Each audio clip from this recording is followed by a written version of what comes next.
Yo les footix, petite vidéo sympathique aujourd'hui, puisque de quoi on va parler? La dernière fois qu'on a dit petite vidéo, elle a duré 40 minutes. Alors, Aujourd'hui, elle ne durera pas 40 minutes, je l'espère. Non, en vrai, aujourd'hui, on va vous parler de la Première Ligue et on va faire un petit récap en fait sur ce championnat qui nous a quand même tenu en haleine toute la saison. Ouais. Clairement, en vrai, c'est le seul championnat finalement qui nous a tenu jusqu'à la dernière journée entre deux magnifiques équipes, trois pendant un long moment, et c'est cool de revenir dessus.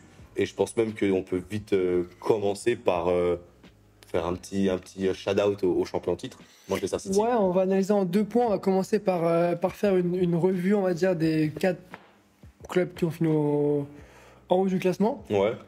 Pour intégrer Aston Villa qui a fait une super saison. Ouais. Pour donner des crédits, voir un petit peu ce qui a été le facteur X pour City, ce qui a manqué aux 3 autres. Ou alors ce qui a été un facteur X pour Aston Villa pour se qualifier du coup potentiellement de Champions League, parce qu'ils font les barrages si je ne m'abuse. Non, je crois qu'ils passent directement, tu sais, avec la nouvelle réforme là, d'ailleurs que je n'ai pas tout compris. Bon, on fera peut-être une vidéo explicative avant le début de la Ligue des Champions si je la comprends. On va déjà essayer de se renseigner avant.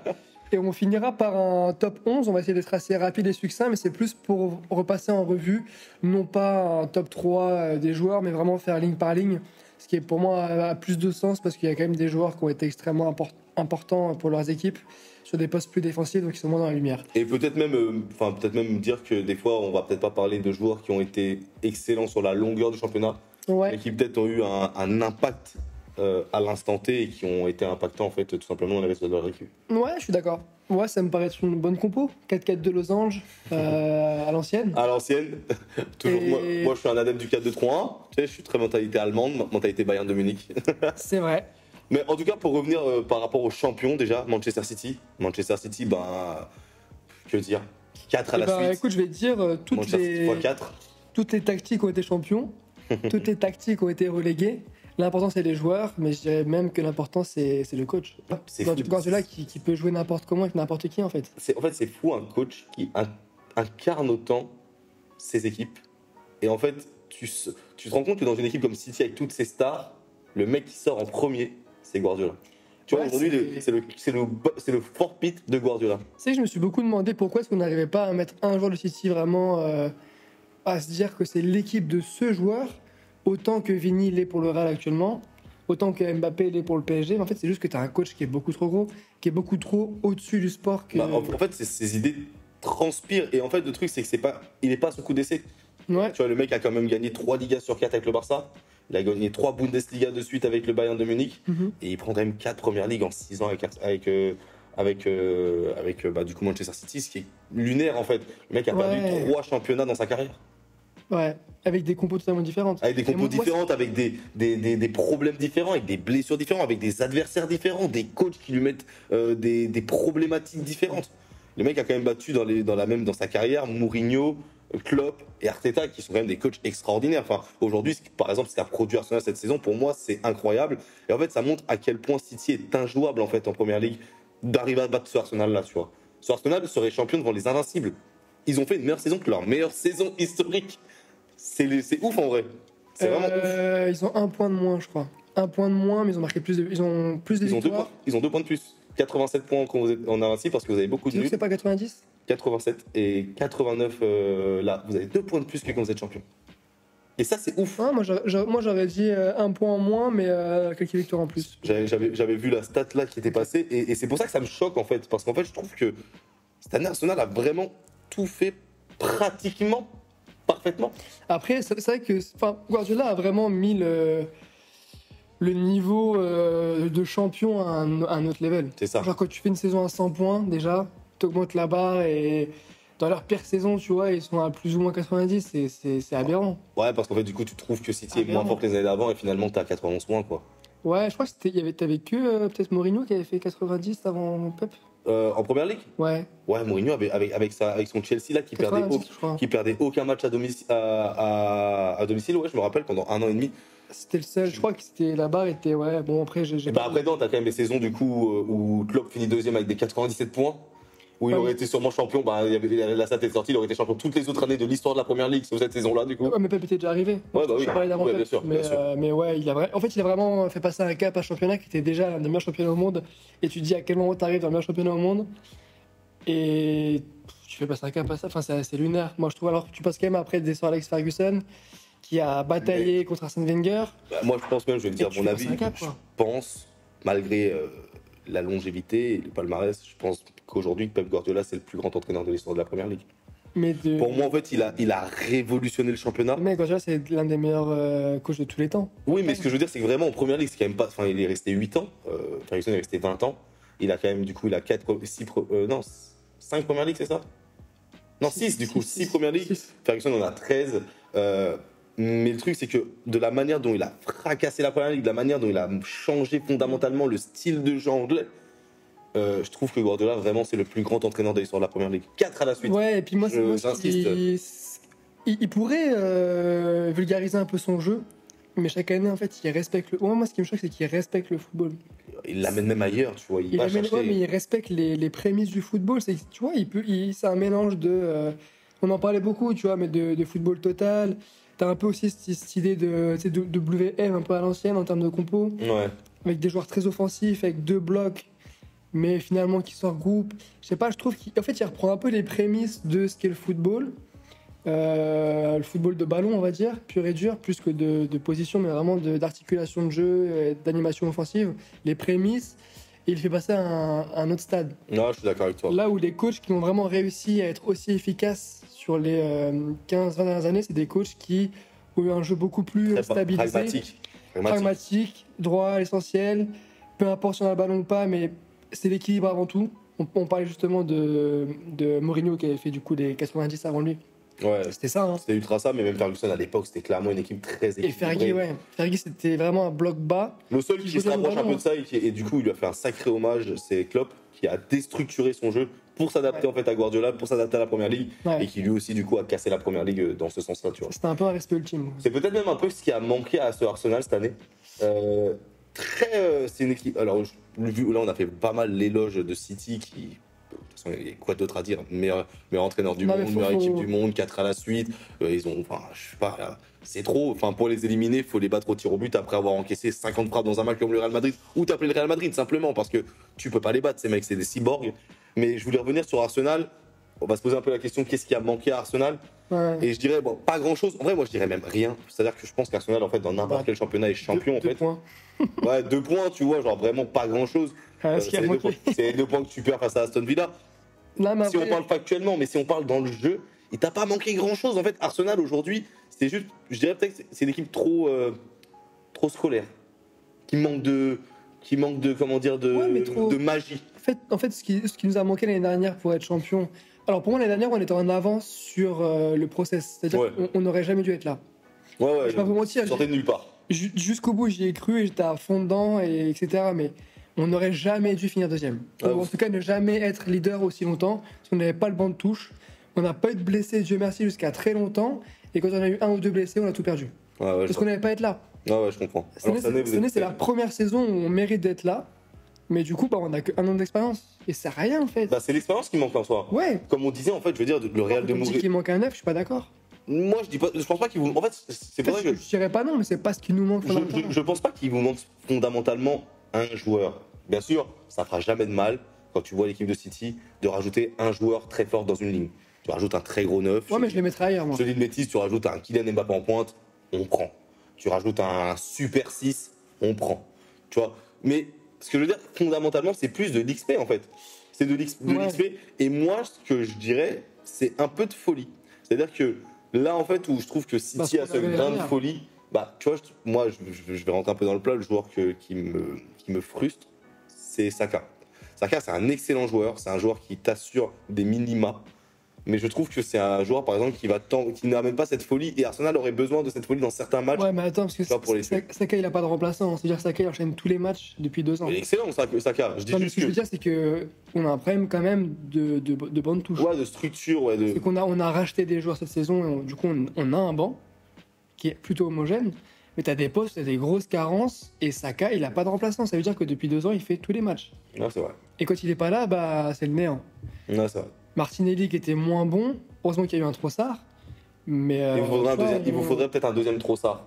Il nous faudra un deuxième Trossard. En fait, il vous manque peut-être plus que tu as raison, peut-être plus que de joueurs, il vous manque plutôt des super subs très impactants. C'est ça, et puis tu Des vois. mecs qui peuvent tuer un match en fait quand vous avez fait le travail déjà pendant 70-80 minutes et que vous avez Exactement. bien. Et puis, d'éviter aussi de jouer avec Jorginho au milieu de terrain, que j'aime beaucoup. Mais tu peux pas faire une compète avec City, perdre 0 points de la saison, faire potentiellement une saison à 100 points, en jouant avec un Jorginho qui est un peu vieillissant, un peu lent. Ouais, je comprends. Et quand t'as Partey qui est blessé, bon bah, et tu mets Jorginho. En fait, on a eu des petits problèmes comme ça, là où City, quand eux, ils mettent un remplaçant, ils performent. Non, je comprends. Foden qui était sur le banc l'année dernière, Foden est rentré, il a fait une saison XXL. Bah, Foden, XXL.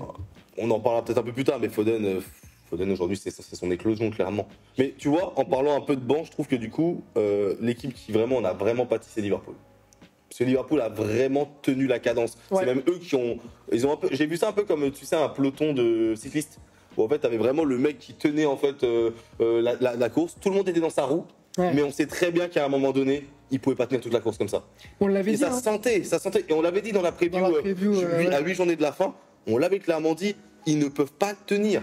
Ils ne peuvent clairement pas tenir. Parce que en fait, ils avaient déjà épuisé tous leurs jokers avant même le sprint final. Et bah oui, mais le truc, c'est. Enfin, pour moi, là, on a eu de la poudre aux yeux quand ils ont eu plein de blessés et qu'ils ont réussi à continuer à gagner des matchs. Tu sais, on en avait parlé, c'était un petit peu trop. Tu sais, c'était vraiment en dernière seconde. T'as un match, je sais plus contre qui, où Nunez, il te met un but de nulle part à la 97e minute. Je dis, mais comment ils gagnent Ah ouais, Et ils tenaient, alors qu'ils avaient plein de blessés, ils jouaient avec leur 11 qui commençait à affaiblir. Et on avait dit que ça. Enfin, moi, j'en avais parlé, je crois que c'était quand les mecs blessés allaient revenir, qu'il allait avoir un contre-coup et qu'ils allaient commencer à affaiblir. Et c'est exactement ce qui s'est passé. le match face au United. Exactement. Le match face au United, c'est clairement le début de la fin. Tu gagnes 2-0, tu te fais revenir à 2-2 et là t'as perdu le Finito. titre. Là, t'as perdu le Et titre. même City où tu devrais gagner, Ouais, tu gagnes pas, et après c'était la. D'ailleurs, tu vois, quand même un petit big up à Aston Villa non, à Klopp. À Klopp Déjà à Klopp parce que Les deux en fait. Aston Villa et à Klopp, mais Klopp, moi je commence par Klopp parce que je trouve que il a tellement aidé Guardiola à devenir l'entraîneur qu'il est aujourd'hui en première ligue. Ouais. Parce qu'en fait, la version finale que l'on a de Guardiola, c'est Klopp qui l'a façonné. Et en fait, je suis vraiment heureux parce que tu vois, au début de saison, Liverpool, sur le papier, c'est pas la plus belle équipe. C'est pas le plus beau banc. Et il les a quand même poussés. L'annonce de son départ, t'as senti que ça a donné un sursaut en fait à son équipe. Malheureusement, il n'avait pas les cannes pour. Ouais, c'était un peu trop. Mais vraiment, Klopp, excellent entraîneur. Et Liverpool aura énormément de mal à se remettre de son départ. Et je pense que même déjà dès la saison prochaine, on va avoir un début de déclin parce que t'as beau avoir la même équipe, si t'as pas le même entraîneur, j'ai du mal à être très optimiste pour Liverpool. En vrai, je me rappelle quand il les prend, ils sont, je crois, 7-8e, ils végètent. C'était l'époque des Andy Carroll, Sturridge. Et tu vois, ce qui est ouf, c'est qu'il a fait des superstars. C'est que Mané Salah, c'était quand même. Firmino. Et Firmino, c'était XXL. Sauf que ça a duré 2 saisons. À tel point que tu te demandes si vraiment ils avaient. Je vais même te dire un truc, je pense qu'en fait, ce mec a maximisé ces gars-là. Ouais. En fait, pour moi, Mané et Salah n'étaient pas destinés à devenir ces mecs-là. Non, mais je suis totalement d'accord. Et en fait, il a vraiment trouvé le contexte parfait pour en faire des superstars. Et je trouve ça, c'est la beauté d'un entraîneur. Et il l'avait déjà fait à Dortmund. C'est lui qui a créé Lewandowski. C'est lui qui avait créé Götze de toutes pièces. Ouais. C'est lui qui avait créé Reus de toutes pièces. Il l'a refait encore à Liverpool. Non, c'est incroyable. De toute façon, c'est le bâtisseur ultime. Hein. Ouais, Ton équipe, tu la prends à 0, tu donnes Klopp, il te la monte. Pour moi, Klopp, c'est du sel. Ouais. C'est que ton plat, il est fade, tu mets un peu de Klopp. Et le plat est excellent. Un exhausteur de football. Et d'ailleurs, en parlant de sel, Unai Emery, tellement souvent raillé. C'est des poivres. Ah. Des fois, il y a un peu trop de poivre. Des fois, la combinaison est parfaite. Ce qu'il a produit à Aston Villa cette année, en concurrence avec Tottenham, mais ce mec-là, Chelsea, comment avec United. Waouh. Aston Villa n'est pas du tout programmé pour être là. Pas du tout. Tu vois, je trouve qu'il a à Aston Villa, en fait, il a le rôle qu'il adore, c'est le rôle d'outsider. Ouais, ce qu'il a fait à Séville, ce qu'il a fait à Villarreal. En fait, tu lui donnes une équipe moyenne, enfin haut de la moyenne, genre typiquement un 6-7e. Un Séville, un Villarreal, un Aston Villa, c'est son range parfait d'équipe. Et il t'en fait un contender, ce top 3, quoi. Ouais, c'est ouf, franchement. Au final, ils ont fini un peu loin, puis ils ont un peu relâché à la fin. Ouais, mais tu vois, ils finissent loin du trio de tête qui est trop fort, mais ils finissent aussi loin du trio qui les suit derrière. Parce que finalement, en fait, à une journée de la fin, tu sais très bien que Tottenham va pas les rattraper, tu vois. Bah, si Tottenham gagne contre City. Mais ouais, mais tu vois, pourquoi pour y aller, quoi. Faut battre City, quoi. Tu vois, genre, en fait, je veux dire, il est là le problème. En fait, tu sors les deux du cul et t'arrêtes de célébrer une défaite comme des connards. Tu peux battre City, en fait, je suis désolé. Il a les boules. Non, mais je suis d'accord avec toi que, en tout cas. Minson, bref, on en parlera pas. Je ne veux pas parler de ce mec. Mais Aston Villa, ouais, excellent. Mais je pense que là, on peut faire un petit point par rapport. Là, on a Après, juste pour finir là-dessus, il a quand même des joueurs qui, de base, sont quand même pas des tocards. Non, il a des super joueurs. Mais je veux dire, il les a quand même fait tous passer un palier. On va peut-être en parler même dans notre. Moi, Bailly, je le trouve exceptionnel. Qui ça? Bailly. T'as Bailly qui a été. Ouais, c'est vrai que Bailly a été bon. Je trouve exceptionnel ce joueur. T'as eu aussi. Il a quand même mis Diaby sur le banc. Il a mis Diaby. Bah après, faut dire. C'est quand même fou. Le mec du coup, Diaby arrive après lui, mais. Le mec, t'as créé un McGinn au milieu de terrain là. Et il est tellement. Tu sais que ce joueur. Ce mec est lunaire. Oui, il a un embonpoint. Ce mec est dopé. Il a aucune accélération. Non, ce mec est dopé. Mais il a un football, c'est propre. Non, mais ce mec est dopé. Non, je sais, c'est des accusations. Apparemment, on l'a vu en vacances avec Modric et Kroos. Ouais, les accusations sont graves, mais je pense qu'il est passé. Il a fait un stage au Real Madrid là avec Pintus et tout le tralala là. Ce mec est dopé. Non, en vrai, je pense que c'est juste la pureté, c'est la beauté du football anglais. C'est que des mecs qui sont de base des fermiers. Ouais, le mec, il est trop fort. Il a la balle comme personne. Techniquement, il est incroyable. Il a un cardio incroyable. Non. Et Unai Emery n'y est pas pour rien. Et comme je te dis, là, on va faire notre 11 de la saison. On n'a pas parlé d'un numéro 9, mais ça va arriver. Mais voilà, on peut clairement le dire. Il a maximisé des joueurs. D'ailleurs, on va commencer. 11 de la saison, Première Ligue. Ouais, top. Allez, let's go. Pour que ce soit un peu dynamique, on va pas faire notre 11 l'un après l'autre. On va dire nos joueurs et lequel nous on a choisi à la place de l'autre, si on n'a pas les mêmes. Moi, clairement, Martinez au but. Emiliano Martinez au but, un peu pour toutes les raisons que j'ai données. Aston Villa n'était pas fait pour être là. Martinez, c'est un peu le gardien. Dès qu'il touche quelque chose, ça se transforme en or. La Copa América avec l'Argentine, la Coupe du Monde avec l'Argentine, on le sait. Et Aston Villa en Ligue des Champions. Sérieusement, si quelqu'un ici l'avait prédit en début d'année, qu'il me passe un petit peu de la moitié de son chèque qu'il a reçu, quoi. Moi, je vais mettre Pickford. Ouais. Et j'ai hésité longtemps avec Ortega. Ouais, je sais que tu avais bien aimé la fin de saison d'Ortega qui a été. Pickford parce que on a quand même beaucoup débattu dessus et c'est vrai que Ortega n'a pas joué suffisamment de matchs pour le mettre dans le top 11 et Pickford en vrai c'est le gardien qui a fait le deuxième nombre de clean sheets derrière Raya avec une défense qui n'est pas la même que celle de Raya, ouais. Je sais plus combien, je crois qu'il a fait 13 clean sheets. Je l'ai trouvé très très bon et bon, de toute façon il est toujours bon Pickford. Après il est extrêmement limité sur tout ce qui est balle au pied, sortie, etc. Mais sur sa ligne je trouve que c'est un chat, il est partout. Et en fait il maker, c'est que moi quand en tant que fan d'Arsenal, le nombre de matchs où il m'a écœuré, il m'a gavé parce qu'il sort tout, et je trouve qu'il mérite d'être là. Ok, voilà. Pickford, ça s'entend. Ouais. À droite, moi, je partirais sur Kyle Walker. De toute façon, toujours le capitaine courage. Franchement, il a fait une grosse saison. Il est bien revenu, alors que l'année dernière, il était plus spécialement titulaire. Et il a vraiment fait un bon travail à Manchester City. Et aujourd'hui, c'est le meilleur latéral droit de Première Ligue. Le relou, il va trop vite. Ouais, c'est ça le problème. Alors moi, je vais mettre Ben White parce que je trouve qu'il est sous-coté. Solide. Je trouve qu'il est vraiment sous-coté par rapport à ce qu'il fait. Il était un peu critiqué l'année dernière. Il a fait des petits allers-retours sur le bench. Et cette saison, il a été XXL. En fait, il est aussi bon défensivement qu'offensivement. Et puis, il devient de mieux en mieux. Il devient complet. Ça devient tout simplement un latéral complet, alors que là-bas, c'est pas là où on l'attendait, quoi. Rien de plus à dire. Après, bon, voilà. Moi, je préfère un peu à Walker cette saison, mais... Ma charnière centrale, moi, clairement, je vais même les faire d'un trait. Moi, c'est Virgil van Dijk et Saliba. Enfin, pour moi, Saliba, meilleur défenseur de Première Ligue. Saison incroyable. Il a joué... ça se discute, mais en tout cas en Première Ligue, pour moi déjà ça se discute pas parce qu'en fait il a joué tous les matchs d'Arsenal. Arsenal est la meilleure défense et il y a une raison à ça. Et Virgil van Dijk, parce qu'en fait Virgil van Dijk, c'est le seul pour moi qui a vraiment tenu son niveau de la première à la 38e journée à Liverpool. Et en fait il a vraiment été excellent. Et on a revu du gros Virgil van Dijk. Et j'attends en fait tout simplement qu'il ait un bon compère de défense, quoi. Comme ça j'aime bien, mais voilà, c'est un peu léger et il est un petit peu obligé de faire tout le travail tout seul. Et ça commence à devenir un petit peu dur, surtout qu'il commence à vieillir le bon vieux Virgil. Moi, je suis d'accord avec toi. Et j'aurais mis Van Dijk aussi si... du coup, moi, je mets Saliba parce que pour moi, c'était le meilleur défenseur de Première Ligue. Et pour moi, c'est l'un des meilleurs d'Europe. Et si Dédé ne met pas titulaire, je vais commencer à arrêter de supporter l'équipe de France. Voilà, tu vas arrêter de les supporter là. Je vois pas, non. Et en vrai, pour moi, ça ne fonctionne pas avec Van Dijk. Et je veux que mon 11 type Première Ligue fonctionne. Je veux que ce soit un 11 avec lequel tu peux jouer le titre. Si vraiment tu as un championnat à faire.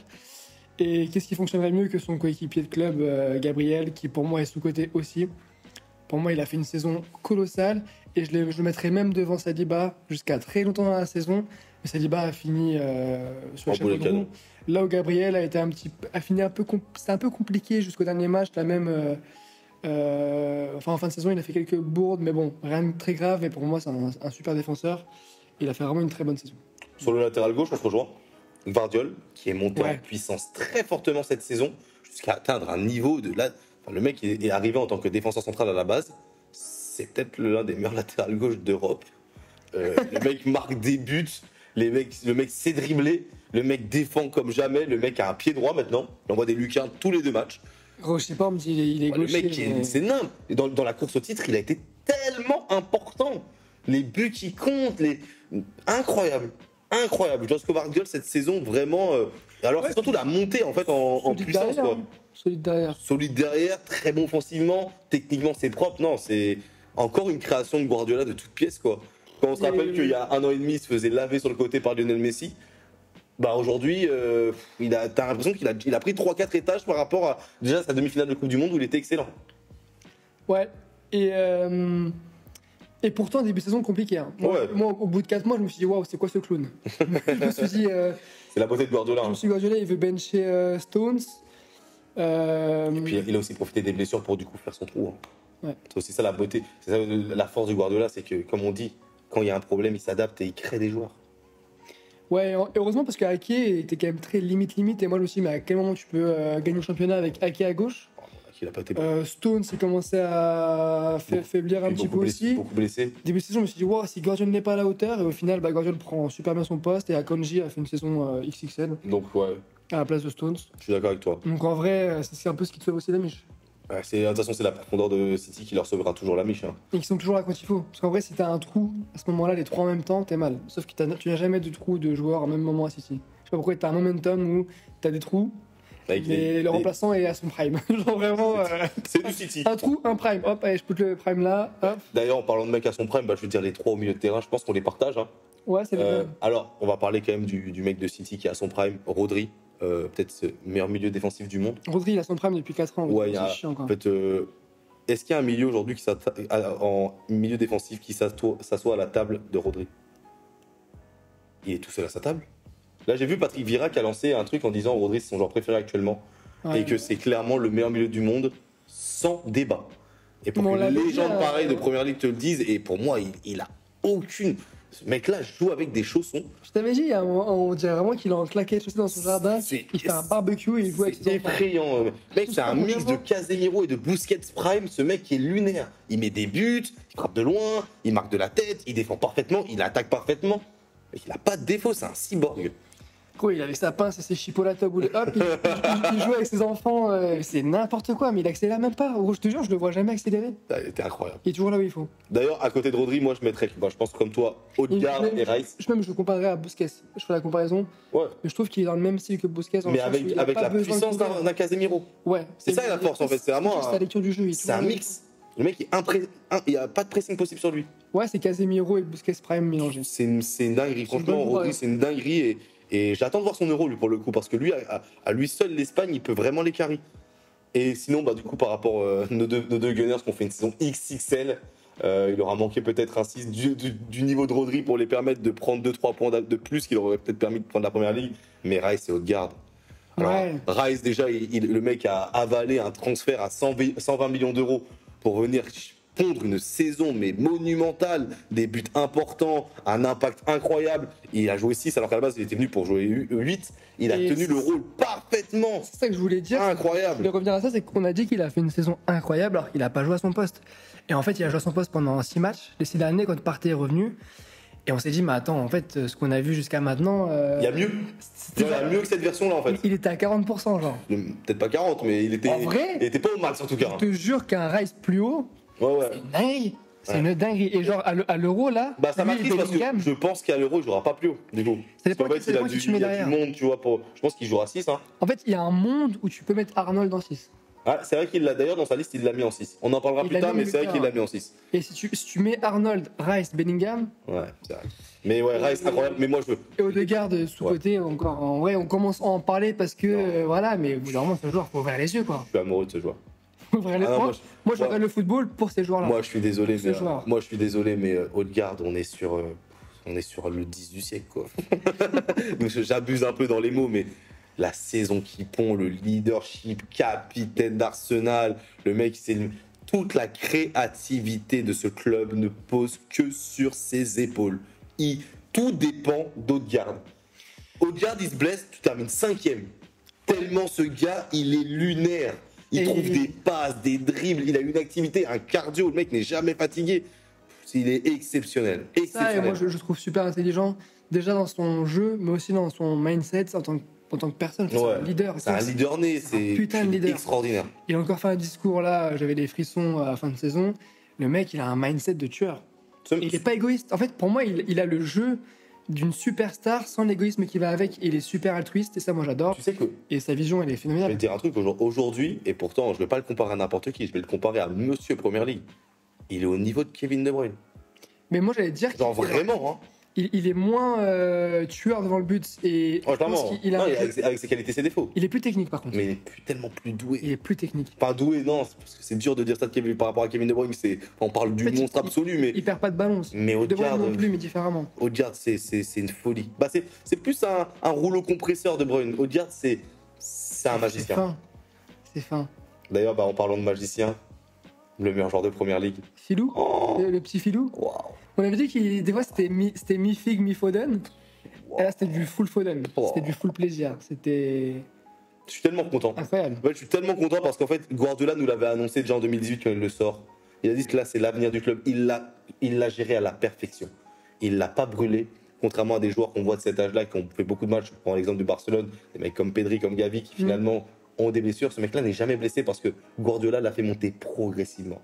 Il l'a intégré dans son système de jeu. Il l'a intégré dans son 11. Et même l'an dernier où il est remplaçant, en termes de minutes, il a pratiquement autant de minutes que les titulaires. C'est-à-dire que Guardiola sait le gérer. Et cette année, explosion. Cette année, Guardiola, il a dit que c'est cette année, tu sais quoi, on lâche les chevaux. J'ai enfin ma version finale du mec que je veux. Il n'a pas eu le choix en vrai. Parce que... Il n'a pas eu le choix, mais... Il y a un monde aussi où De Bruyne se blesse pas. En fait, il y a un monde où il n'a pas eu le choix, mais il y a un monde où Foden ne lui a pas laissé le choix. En fait, à un moment donné, quand le mec joue à ce niveau-là, il a mis... Je crois que c'est le mec qui a mis le plus de doublés de la saison en Première Ligue. Le mec a été déterminant, il a été tellement fort, tellement fort. Tu offres le titre à ton équipe parce que vraiment, à la 2e minute du dernier match où tu as besoin de gagner, tu marques une... Mais le pire, c'est que cette frappe-là, il l'a mis 5 fois cette saison, 6 fois. Et moi, c'est ce genre de frappe je suis fan, c'est que il la prend coup de pied et la balle ne bouge pas. Ouais, non, genre la balle, elle est figée. Rectiligne. Tu vois, le logo, il reste fixé à la caméra, elle ne bouge pas. Ça veut dire qu'il a éclaté la balle. Il est rentré dedans et le cuir s'est plié et poum, c'était une implosion. Champion d'Angleterre. Phénoménal. Meilleur buteur de Première Ligue, meilleur joueur de Première Ligue. Il finit la saison à 19 buts de Première Ligue. Puis il est en double-double. C'est le joueur le plus beau qu'on ait vu avec Odegaard cette saison. Il est imprenable. Et il a concurrent Ballon d'Or. Moi, je paierais pour voir Rodri, Odegaard, Foden au milieu de terrain. Wow. Wow. Ah ouais, on paye tous. Et moi, je paierais pour qu'on mette Cole Palmer, d'ailleurs, qu'ils ont vendu. Mais alors, Cole Palmer, mais en fait, ce qui est bien, c'est qu'on est... C'est le premier joueur, j'aimerais vraiment acheter note là-dessus, c'est que c'est le premier joueur qui a fait mentir Guardiola. Ouais. Depuis des années, Guardiola, dès qu'il y a un mec qui veut partir, il lui dit tiens, prends tes chaussures, ton sac à dos et dégage. Et à chaque fois, ce mec-là s'écroule. Et on parle, il y a des Sané, il y a des Jesus, des Zinchenko. Ils n'ont pas été mauvais, mais en tout cas, ils n'ont pas au niveau qu'ils avaient à City, mais lui, il a explosé. Tu sais ce quoi le pire, c'est qu'en plus, il commence sa saison en offrant le premier titre de la saison à City. Ah non, c'est vrai, il perd, mais il met un but incroyable. Il met un but incroyable. Mais Zinchenko égalise. Zinchenko égalise, c'était le match des Citizens. Put some respect à Zinchenko. Mais Cole Palmer, la saison, et en fait, il a surnagé dans le marasme de Chelsea, et à la fin de la saison, quand même, tout ce qu'il a fait n'a pas servi à rien. Ils sont en Europe. Ils sont en Europe avec la saison de merde qu'ils nous ont pondue. On parle de Foden qui est exceptionnel et qui a mené City, mais il a quand même une équipe avec lui. Chelsea, il n'y avait personne. Il faut se dire qu'en vrai, Palmer, il a pris Chelsea. Ah, il la porte sur ses frêles épaules là, avec sa célébration Cole Palmer incroyable. Lui là, il est aussi sur un euro où il peut clairement donner son nom et dire les gars, tenez, c'est ma carte de visite, Cole Palmer, je suis là pour 10 ans. Et pour le coup, on met Foden à droite, Palmer à gauche, c'est indiscutable. En vrai, ce qui est bien, c'est qu'on n'a pas spécialement été d'accord au début sur la défense. Après, à partir de Gvardiol, jusque tout le milieu, on était plutôt d'accord tout le long. Mais je pense que là, on arrive sur notre petit point de désaccord en pointe. Et je te laisse introduire ta pointe. Moi, je vais parler de Oli Watkins, parce que c'est déjà plusieurs saisons. Plusieurs saisons déjà qu'il est meilleur buteur si on ne compte pas les pénaltys. Et ça, on l'oublie beaucoup. C'est une belle stat. Ouais, parce que ce mec-là, je trouve qu'il a un peu mis derrière parce qu'il tirait pas les pénaltys jusqu'à maintenant. Alors, je sais pas s'il a tiré cette saison. Je sais pas. En tout cas, il a fait une saison XXL et moi, ce qui m'impressionne, c'est pas tant que ce soit un buteur et qu'il ait fini deuxième, je crois, meilleur buteur. Deuxième meilleur buteur, ouais, Derrière Haaland. derrière Haaland. Mais c'est que dans le jeu, je le trouve propre. Et je trouve, pour moi, c'est le 9 le plus complet, limite, bon, j'allais dire d'Europe, peut-être que je m'en parle un peu, mais de Première Ligue pour sûr. Et d'Europe, il y a débat. Mais je trouve qu'il a tout. C'est dur, t'as du Lautaro Martinez qui a fait une grosse saison avec l'Inter. Pour ça, je préfère rester sur la Première Ligue aujourd'hui. Parce que, tu vois. Oui, mais Martinez, il est pas si complet. Non, mais je dis pas que c'est le meilleur d'Europe. Mais je te dis que pour moi, c'est le plus complet en termes de compétences. Ouais, de skills. Il est rapide, il est technique, il est bon de la tête. Et dans le jeu, en fait, il décroche et il fait jouer les joueurs. Tu vois. Combien de fois on l'a vu décrocher, faire un contrôle de haut but que Lewandowski n'arrive même plus à faire, et orienter le jeu. Moi, je le trouve énorme. J'aime bien la pique à Lewandowski, elle est méritée. Mais ouais, Watkins, je peux pas aller contre. Pour moi, c'est pas un scandale qu'il soit dans un 11 de la Première Ligue, tellement il a été excellent. Mais en fait, moi, je peux pas ne pas mettre Erling Haaland. Je crois qu'il est top 3 passeur aussi. Je me demande s'il est pas meilleur passeur, mais je veux pas confirmer. En tout cas, moi, je peux pas ne pas mettre Haaland. Pourquoi je peux pas ne pas En fait, pour moi, Haaland, il est obligatoirement dans mon 11, du fait que c'est le meilleur buteur de la Première Ligue, simplement, en ayant été blessé à un long moment. Et surtout, même s'il nous a un peu déçus dans le jeu, là où il n'a pas spécialement répondu dans les grands moments en Ligue des Champions, en Première Ligue, il a été vachement impactant sur la fin de saison. Et en fait, à chaque moment où City a eu besoin d'un gros match, il a été là, en témoin de son but face à Tottenham, et son doublé du coup face à Tottenham. Et il a fait une grosse fin de saison en boulet de canon. Et voilà, pour moi, pour la stat, c'est le meilleur buteur une deuxième saison consécutive. C'est quand même fort. Le mec, il a quand même bien mis la Première Ligue à ses pieds. Et il repart de titre de champion d'Angleterre. Bon, voilà, c'est pas le joueur qui sort le plus du lot cette saison. Mais Erling Haaland, pour moi, ça reste toujours la valeur sûre. Tu veux un buteur, tu veux être champion d'Angleterre, pour l'instant, la recette miracle, c'est mais Erling Haaland, ça marchera. Moi, c'est vrai. Et moi, j'aimerais qu'on... Mais shout out à Watkins qui a fait une énorme saison. Et comme on le dit, Aston Villa n'était pas du tout programmé pour être là. Et j'aimerais voir Watkins dans un club comme Arsenal. Plus haut. Mais de ce que j'ai compris, il va peut-être aller à Liverpool. Arsenal. Il est sur les tablettes de Liverpool et ce serait avancé. Donc à voir. Ça, ce sera des infos mercato que l'on donnera un petit peu plus tard dans la saison. Ouais, c'est intéressant. Bon, on va finir là-dessus. Les footix, on vous laisse commenter plus sur le 11 type. Dites-nous. Ouais, ce que vous avez pensé de la saison de Première Ligue. Et puis surtout, les gars, n'hésitez pas. On like, on commente et surtout, on s'abonne. Surtout, on s'abonne. Les gars, on met la cloche, on rate pas une vidéo. Là, il va y avoir l'Euro qui va arriver. On va pas vous lâcher. On va suivre l'Euro ensemble. On like et on s'abonne. Sur ce, Franck, je te souhaite une bonne soirée, bonne nuit. Bonne soirée, bonne nuit. T'as oublié ton pilot, donc va prendre ton pilot et va te coucher. Peace, mes footix. Bye.